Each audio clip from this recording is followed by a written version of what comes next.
Welcome back to the third and final part of the HeroC podcast. Again, just as a reminder, take a look also at our special additional featurettes, including the video of the Andocon review by Jerome Montgomery and my own recitation of the life and death of Julius Caesar, excerpts with Acts 2 and Acts 3 involving the Ides of March. So check that out. The last section we're going to talk about creativity, connections, and culture. There are 9 art techniques to jumpstart creativity, which was actually seen on the Huffington Post contribution. Catherine Brooks over there is a senior art and culture director. She put together 9 techniques that anyone can do to jumpstart their creativity. Number 1, painting an object from your home or office. The beginning draughtsman or painter should avoid drawing from photographs. This practice has caused bad habits to form. To start and draw, always draw from life, which is not always possible, but it's great if you can. Just look at something that you're looking at. And I'm not saying necessarily people or models, because not everyone has that, and that may not be appropriate, and you may have to use photographs. But actually drawing regular objects or other things or table fonts or compositions, they help you train your mind to see form and see how things are actually, existing in space, in real time in space. Number 2, perfectly frame an architectural photograph. Studying photographic scenery is slowly and carefully observing how objects interact in space. Shifting your angle in space relationship to your object can make or break the dynamism of a photograph. So you see how it fits within your functional frame. Central point, walking 5 feet away, right to the left. See how things move until you find that absolute sweet spot, as to where you take your photograph. So you can notice where things are. Number 3, design a whimsical collage. Put together, even Picasso, that's who actually contributed collage development.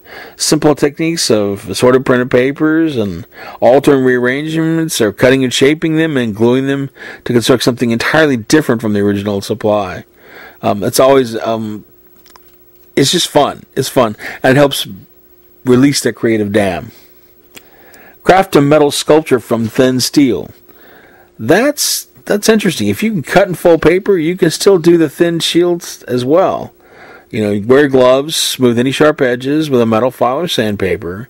Fold and bend parts using pliers or table vise, or anything you can use to act as a wedge. Small non-weight bearing pieces can be epoxied or notched and folded together. To attach to bigger pieces, make holes with metal hand punches, or using a metal drill bit. Join the pieces with hardware, nuts and bolts, and rivets and wires, and it's forming some order out of chaos to develop with using metal. So that's for more of the advanced types of things you can do, but go check out your hobby stores. They carry all these supplies, and it's just a way of moving outside your comfort zone from a new medium.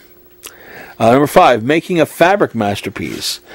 Taking fabric materials, cuts and glues and epoxies and gel mediums, and putting them over objects. They used a skull in that example on the Huffington Post. Bottles, glasses, tankards, plates, anything to give it a different textual feel. It's a quick and easy project you can work with. Number 6, turning your camera to the clouds. Taking photographs outdoors from taking landscape uses natural elements. Clouds can be photographers' best friends, but require a bit of patience to get the right mood in the shot. So it's really can be said a lot for shadows, fog, and snow. But light plays through so much in an actual photograph. And using it on the clouds, you can have indeterminate amounts of chaos and see it formed and billowed and functional, but it requires timing. So take your patience with that. Number 7 is turn your journal into a visual diary. Thinking outside the box is never a leap from yourself, but journaling, anyone can do it. Take those terms of me to me work and really just cut them into different forms, different sheets, different designs as far as layouts of paper, and then reassembling them like in a sequence of timeline, a visual effect. A lot like a collage, but rather than overlapping them, have them in place in sequence so that you can follow the events. It's really a moment of time of taking your thoughts and placing them into a visual affect. Okay, the eighth thing is finger painting. Most of us, finger painted as children, but to try to be a little more specific, be a little more mature, a little more focused. But it gets your tactile senses involved and trying to connect once again closer with your medium, closer with your surface canvas, closer with your subject. It's actually a lot harder than you think than just slapping colors, on the actual canvas or the page. Try finger painting. It's interesting. It's a good therapy as well. The ninth item is doodle like a traditional animator.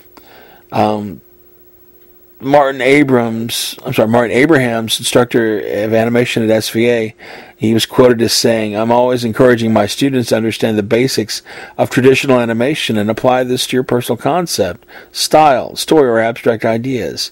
It all starts with drawing. The rough idea of drawings, doodles, enthusiasm, and sketches play such a major part in the process of animation. We begin by drawing on paper and creating a personal stylistic approach. Making drawings that move, a flow of story, design, animation principles, expressionistic style, and content. The computers are there to make the finished film look colored and composited. There's no such thing as a good or bad in art. It's making it better. That's important to take the principles and most of all give your signature of personal style. Create images you want to see." So that is such a profound statement. I think I'm going to have that typed up and put on a T-shirt, so I can really just share that out. Well, special thanks to everyone at the School of Visual Arts in New York City for that particular contribution. It really brought it home as far as elements and what we can do. So thank you, Professor Abrahams. Next item, there in creativity and culture and connections, I want to mention 20 free art portfolio websites to market your art. You've got to think about the advantages of this. Number one, the website is free. That's a huge advantage. Number two, the web hosting is free. Number three, it's always easy to set up and load art into. 4, you're able to take market from that platform to social media. And 5, web host promotes their site to attract visitors. So you've got a lot of marketing there. Probably there's some disadvantages though. Number 1 is part of the community of other artists. It's not just you, it's everyone else. Number 2, there's difficulty to find your website sometimes. Number 3, the art is commingled with ads and other artists' ads. Number 4, in most cases, search engines optimization is not possible. And number 5, being free usually means that there are limitations on the design and size. If an artist has already self-hosted an art website, they should also take advantage and join as many free websites as possible in order to direct that traffic to their main art website or blog. So, utilize these to get you back to your own if you already have your own website and your portfolio. But these are set up with things that you can do for free to help direct you more traffic within your own website.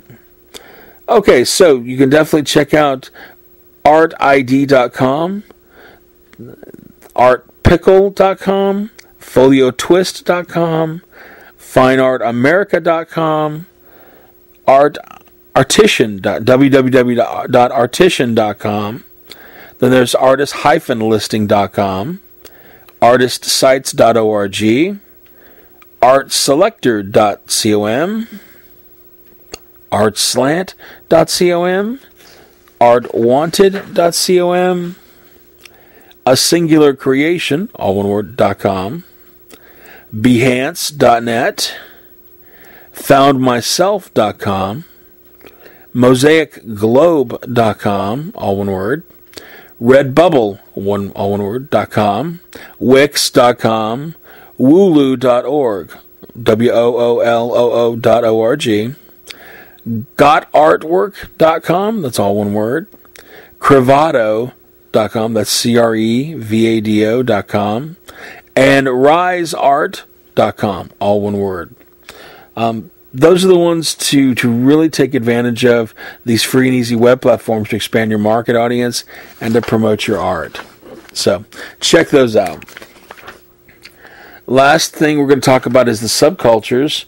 There are 5 newly coined subcultures creeping into mainstream society. You definitely have to follow up on these. These are new and innovative and very... well, let me give you a description here. What subculture means. Subculture is used to designate both the traditional norms of a sub-society and the emergent norms of a group caught in a frustrating and conflict-laden situation.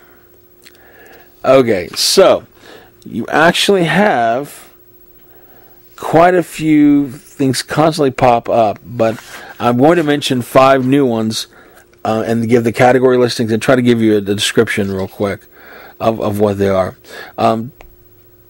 These are 5 internet-generated subcultures of the modern era. Okay, Witch House. It's struggling as a billowing numbers of stage mode because the space is minimal on a square meter account. You look at this. This is actually a term came thanks to Travis Edgy. Okay, commonly known as the stage name Picture Plane. He described his musical style in such a way back in 2009. What started out as an online joke quickly spiraled into a Tumblr-fueled internet frenzy, where cryptic band names, hazy chopped and screwed remixes, and esoteric collage art surfaced en masse to form a unified whole. So, everywhere from Pitchfork to the New York Times began weighing in on the new macabre subgenre, and Givenchy even featured a track by De Facto Witch House poster band Salem during the spring 2011 runway show. It's interesting. It's morphed into a cliched pop culture meme. Lampoon music artists, hipster trend followers. They're kind of trying to cash in on this popularity. The next subgenre is C-Punk. Okay, C-Punk, what can I say? C-Punk leather jacket with barnacles where studs used to be. That's really, it's what is it, a niche of ubiquity. It's a microcosmic music genre where C-Punk filled parties began popping up in urban hubs like New York, Chicago, and LA. Fashion industry dipped in well-manicured hand into the C-Punk pond as bands like Proenza, Scholler, and Versace began incorporating elements of the subculture into their own campaigns. Underwater steampunk. That's basically what C-Punk is. It started off as a joke, but fed into his fantasy morphed into a trend toyed by top-tier mainstream pop culture and audiences. Then it faded away with green hair dye just as quickly as it did. Vaporwave is the next form. It's a microgenre that piqued interest of the world, but partially due to the heavy post-internet aesthetic, not entirely dissimilar to that of its aquatic predecessor, C-Punk, but owing more to the diversity and ambiguity of its attitude and message. Okay, the next of the last 2 is soft grunge. The 90s grunge really took a tumble, sifting and baking. What is it? Described it as going through an easy bake oven, sprinkling on some ennui, and going out in its contemporary counterpart known as soft grunge. Not as heavy as the old grunge series of Seattle,